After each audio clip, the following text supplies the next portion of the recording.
Hi friends, welcome to Vinmini kitchen. இன்றைக்கி முருங்கீரை சாம்பார் செய்ய போகிறோம். அதை எப்படி செய்கிறதுன்னு பார்க்கலாம். ஒரு 150 கிராம் பருப்பு எடுத்து கழுவி குக்கரில் போட்டு வச்சுருக்கேன். இப்போ அதுக்கு தேவையான பொருள் என்னென்னு பார்த்துக்கலாம். ஃபஸ்ட்டு ஒரு பெரிய பூண்டு எடுத்து வச்சுருக்கேன். ஒரு வெங்காயம் கட் பண்ணி வச்சுருக்கேன். காஷ்மீர் மிளகாய், நார்மல் காரம் இருக்கிற மிளகாய். இது ஒரு 4 மிளகாய், இது 2 மிளகாய்.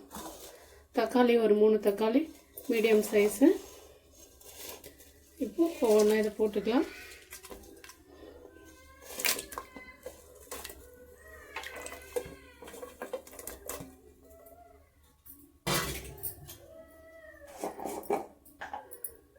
முருங்கீரை பருப்புக்கு வந்துட்டு எல்லாம் சேர்த்தாச்சு. பாருங்க, கொஞ்சமாக ஒரு 1/4 டீஸ்பூன் மஞ்சள்தூள்,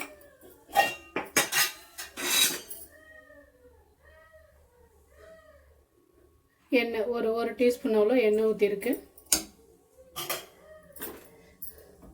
கேஸ் பற்ற வச்சுக்கலாம். ஃபஸ்ட்டு இதை ஒரு விசில் வச்சு எடுத்துக்கலாம். அதுக்கப்புறமா முருங்கீரை சேர்த்துக்கலாம். இப்போ ஒரு மூடி போட்டு வச்சுருவோம். இது ஒரு விசில் வர வரலையும் வெயிட் பண்ணிட்டோம்.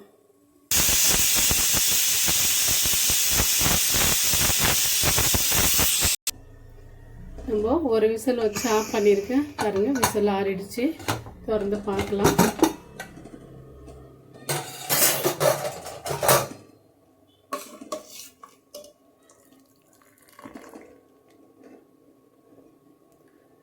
பருப்பு வெந்திருக்கு. இந்த அளவுக்கு வெந்ததுன்னா போதும். ஏன்னா 2 விசில் வச்சோன்னா நமக்கு ரொம்ப குழஞ்சி போயிடும். முருங்கீரை பருப்பு சாம்பார் அப்புறம் டேஸ்ட் இருக்காது அந்த அளவுக்கு. இப்போ நம்ம இதில் கீரை போட போகிறோம்.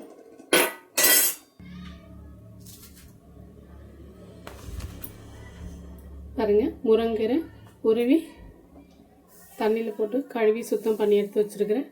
150 கிராம் துவரம் பருப்பு. இது இந்த கீரைக்கும் அந்த பருப்பு கரெக்டாக இருக்கும்.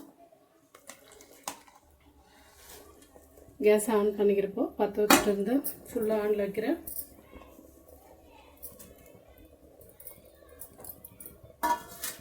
நம்ம கீரையை பருப்போடு போட்டு குக்கரில் விசிலும் வைக்கலாம். விசிலும் வச்சோம்னா நமக்கு கலர் வந்துட்டு கீரை கலர் மாறிடும்.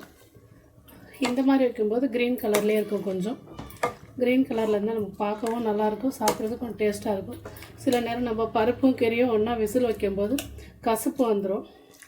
அதனால் நான் இந்த மாதிரி செய்வேன். இது கொஞ்ச நேரம் கொதிக்கிட்டப்போ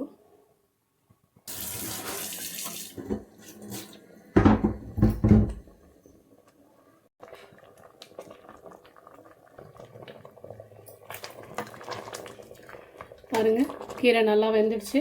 கரெக்டாக நான் கீரை போட்டு ஒரு 5 நிமிஷம் தான் வேக வச்சேன். அதிகமாக வச்சோம்னா முருங்கீரை பருப்பு வந்துட்டு கசப்பு வந்துடும் நம்ம கீரை. நான் போதும் ஆஃப் பண்ணிக்க போகிறேன்.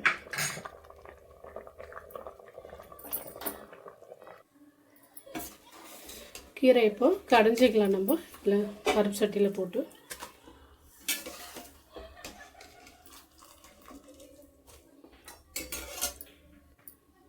ஒரு நெல்லிக்காய் சைஸு புளி ஊற வச்சு கரைச்சி வச்சுருக்கேன். பாருங்கள்,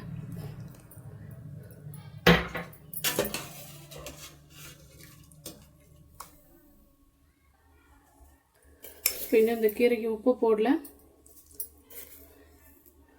நான் வந்துட்டு இதில் ஒரு 1.5 டீஸ்பூன் போட்டிருக்கேன். இதுக்கு கரெக்டாக இருக்கும் நான் போட்டிருக்கிறது. நீங்கள் உங்கள் தேவைக்கு ஏற்ற மாதிரி பார்த்து போட்டுக்கணும். இப்போ இந்த மற்ற வச்சு தான் கடைய போகிறோம். இது கேஸ் மேலே வச்சு கடைய முடியாது, கீழே தரையில் எடுத்து வச்சு தான் கடையணும். நான் இருந்தாலும் உங்களுக்காக இப்படி காமிக்கிறேன்.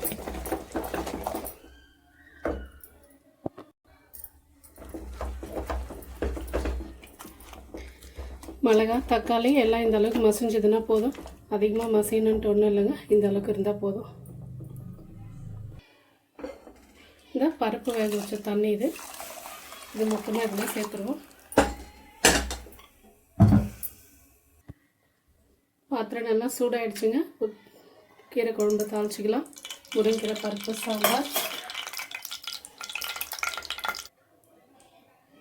கடலைப்பருப்பு, உளுத்தம்பருப்பு, கடுகு, சீரகம் எல்லாம் மிக்ஸ் செய்து கேஸ் ஸ்லோ பண்ணிக்கலாம்.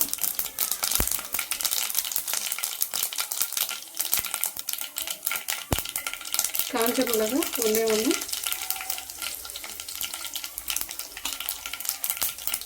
பாதி வெங்காயம் கட் பண்ணி வச்சுருக்கேன், அதையும் சேர்த்துக்கலாம். கருவேப்பிலை ஒரு கொத்து,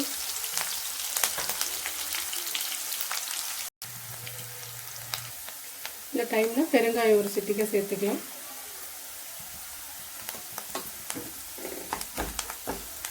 போதும், வெங்காயம்லாம் இந்த அளவுக்கு வதங்கினது. இப்போ குழம்பு எடுத்து ஊற்றிக்கலாம், கரண்டில் எடுத்து ஊற்றிக்கலாம்.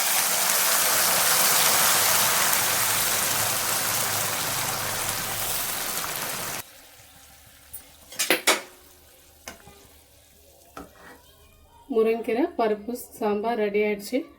ஃப்ரெண்ட்ஸ், நீங்களும் இதே மாதிரி செஞ்சு பாருங்கள். செஞ்சுட்டு பிடிச்சிருந்தா லைக் பண்ணுங்கள், ஷேர் பண்ணுங்கள், சப்ஸ்கிரைப் பண்ணுங்கள். ஃப்ரெண்ட்ஸ்,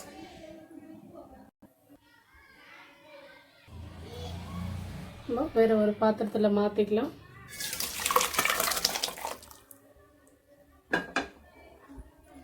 நான் தண்ணியோட அளவு சொல்லலை, மொத்தமாக 3/4 லிட்டர் தண்ணி வச்சேன் நான்.